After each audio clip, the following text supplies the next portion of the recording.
July, the hottest day of the summer so far, was drawing to a close, and a drowsy silence lay over the large square houses of Privet Drive.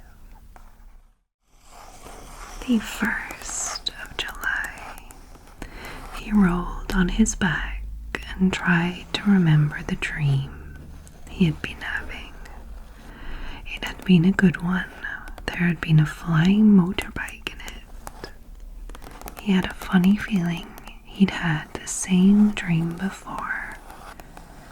Harry Potter and the Philosopher's Stone, Chapter 2, The Vanishing Glass. The 2nd of July. He'd lived with the Dursleys almost 10 years. 10 miserable years. As long as he could remember, ever since he'd been a baby and his parents had died in that car crash. He couldn't remember being in the car when his parents had died. Sometimes when he strained his memory during long hours in his cupboard, he came up with a strange vision, a blinding flash of green light and a burning pain on his forehead. Harry Potter and the Philosopher's Stone, Chapter 2, The Vanishing Glass. The 3rd of July. He missed Hogwarts so much. It was like having a constant stomach ache. Harry Potter and the Chamber of Secrets, Chapter 1, The Worst Birthday. The 4th of July. While Dudley lolled around watching and eating ice creams, Harry cleaned the windows, washed the car, mowed the lawn, trimmed the flower beds, pruned and watered the roses, and repainted the garden bench. Harry Potter and the Chamber of Secrets, Chapter 1, The Worst Birthday. The 5th of July. Dudley's got to make himself smart for his auntie, said Aunt Petunia, smoothing Dudley's thick blonde hair. Mummy's bought him a lovely new bow tie. Harry Potter and the Prisoner of Azkaban, Chapter 2, Aunt Marge's Big Mistake. The 6th of July. I'm not having one in the house, Petunia. Didn't we swear when we took him in we'd stamp out that dangerous nonsense? Vernon Dursley, Harry Potter and the Philosopher's Stone, Chapter 3, The Letters from No One. The 7th of July. Godfather, spluttered Uncle Vernon. You haven't got a godfather. Yes, I have, said Harry brightly. He was my mum and dad's best friend. He's a convicted murderer, but he's broken out of Wizard's prison and he's on the run. He likes to keep in touch with me, though. Keep up with my news, check I'm happy. Harry Potter and the Prisoner of Azkaban, Chapter 22. Owl Post again. The 8th of July. Harry Potter was a highly unusual boy in many ways. For one thing, he hated the summer holidays more than any other time of the year. For another, he really wanted to do his homework, but was forced to do it in secret in the dead of night. Harry Potter and the Prisoner of Azkaban, Chapter 1, Owl Post. The 9th of July.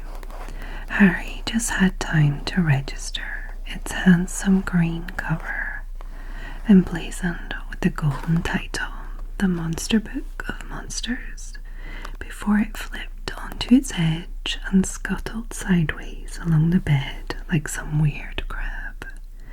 Harry Potter and the Prisoner of Azkaban, Chapter 1, Owl Post. The 10th of July. Vernon Dursley speaking. Harry, who happened to be in the room at the time, froze as he heard Ron's voice answer. "Hello? Hello? Can you hear me? I want to talk to Harry Potter." Harry Potter and the Prisoner of Azkaban, Chapter 1, Owl Post. The 11th of July. His heart gave a huge bound as he ripped back the paper and saw a sleek black leather case with silver words stamped across it. "Broomstick Servicing Kit." "Wow, Hermione," whispered Harry, or Harry whispered, unzipping the case to look inside. Harry Potter and the Prisoner of Azkaban, Chapter 1, Owl Post. The 12th of July. Hedwig hooted happily at Harry from her perch on top of a large wardrobe, then took off through the window. Harry knew she had been waiting to see him before going hunting. Harry Potter and the Half-Blood Prince, Chapter 5, An Excess of Phlegm. The 13th of July. We have received intelligence that a hover charm was used at your place of residence this evening at 12 minutes past 9. Mafalda Hopkirk. Harry Potter and the Chamber of Secrets, Chapter 2, Dobby's Warning. The 14th of July. Expecto Patronum. An enormous silver stag erupted from the tip of Harry's wand. Its antlers caught the Dementor in the place where the heart should have been. It was thrown backwards, weightless as darkness. And as the stag charged, the Dementor swooped away, bat-like and defeated. Harry Potter and the Order of the Phoenix, Chapter 1, Dudley Demented. The 15th of July. "Keep your wand out," she told Harry as they entered Wisteria Walk. "Never mind the statute of secrecy now. There's going to be hell to pay anyway. We might as well be hanged for a dragon as an egg." Arabella Fig. Harry Potter and the Order of the Phoenix, Chapter 2, A Peck of Owls. The 16th of July. "And now, Harry, let us step out into the night and pursue that flighty temptress, Adventure." Albus Dumbledore. Harry Potter and the Half-Blood Prince, Chapter 3, Will and Won't. The 17th of July. Life at the Burrow was as different as possible from life in Privet Drive. The Dursleys liked everything neat and ordered. The Weasleys' house burst with the strange and unexpected. Harry Potter and the Chamber of Secrets, Chapter 4, At Flourish and Blots. The 18th of July. Harry, Ron, Fred, and George were planning to go up the hill to a small paddock the Weasleys owned. It was surrounded by trees that blocked it from view of the village below, meaning that they could practice Quidditch there as long as they didn't fly too high. They couldn't use real Quidditch balls, which would have been hard to explain if they had escaped and flown away over the village. Instead, they threw apples for each other to catch. Harry Potter and the Chamber of Secrets, Chapter 4, At Flourish and Bloods. The 19th of July. The ghoul in the attic howled and dropped pipes whenever he felt things were getting too quiet. And small explosions from Fred and George's room were considered perfectly normal. Harry Potter and the Chamber of Secrets, Chapter 4, At Flourish and Bloods. The 20th of July. Behind Harry, the entrance to the marquee revealed rows and rows of fragile golden chairs set either side of a long purple carpet. The supporting poles were entwined with white and gold flowers. Fred and George had fastened an enormous bunch of golden balloons over the exact point where Bill and Fleur would shortly become husband and wife. Harry Potter and the Deathly Hallows, Chapter 8, The Wedding. The 21st of July. Harry was feeling extremely well fed and at peace with the world as he watched several gnomes sprinting through the rose bushes, laughing madly and closely pursued by Crookshanks. Harry Potter and the Goblet of Fire, Chapter 5, Weasley's Wizard Wheezes. The 22nd of July. Aunt Petunia's masterpiece of a pudding, the mountain of cream and sugared violets, was floating up near the ceiling. On top of a cupboard in the corner crouched Dobby. "No," croaked Harry, "please don't kill me." Harry Potter and the Chamber of Secrets, Chapter 2, Dobby's Warning.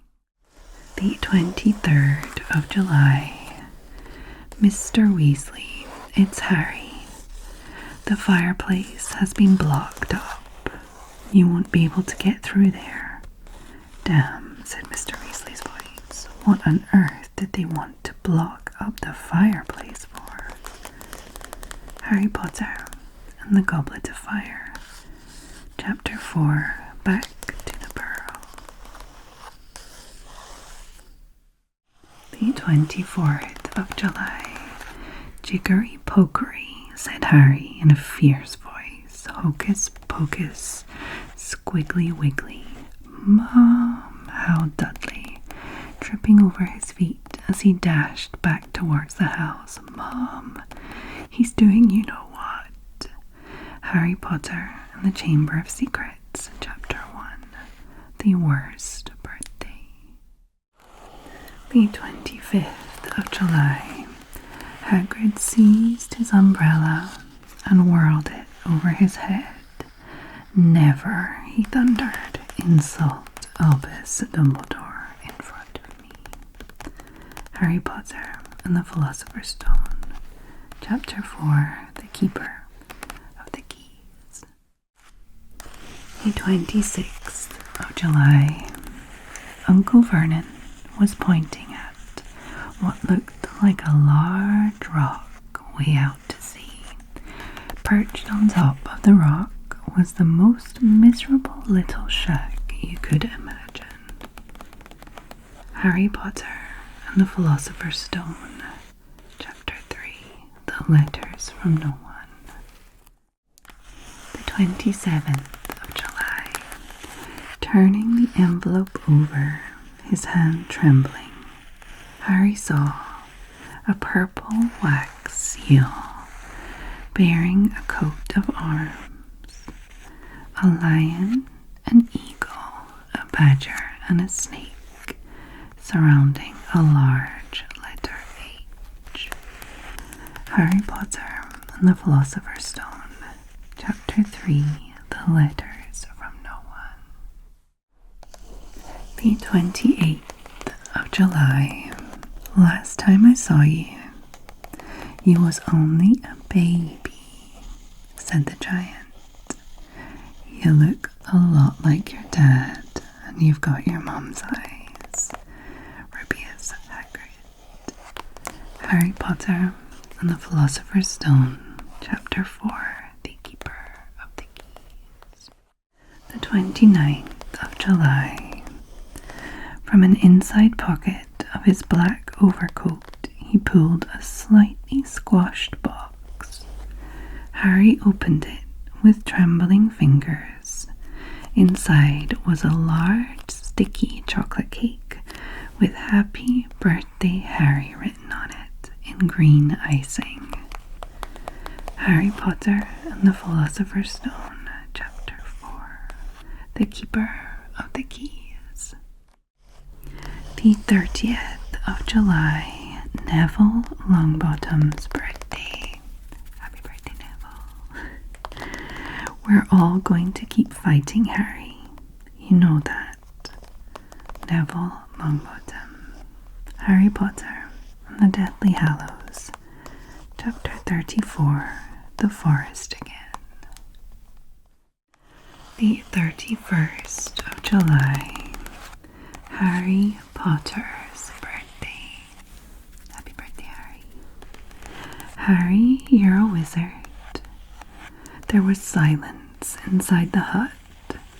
Only the sea and the whistling wind could be heard. "I'm a what?" gasped Harry. Harry Potter and the Philosopher's Stone, Chapter 4, The Keeper